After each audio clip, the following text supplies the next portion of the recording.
The moments passed as at a play. I had the wisdom love can bring. I had my share of mother weight, and yet, for all that I could say, and though I had her price for it,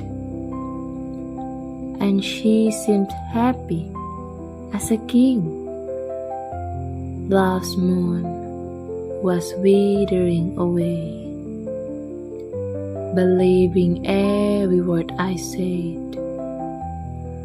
I prized her body and her mind, till pride had made her eyes grow bright, and pleasure made her cheeks grow red, and vanity her food fall like.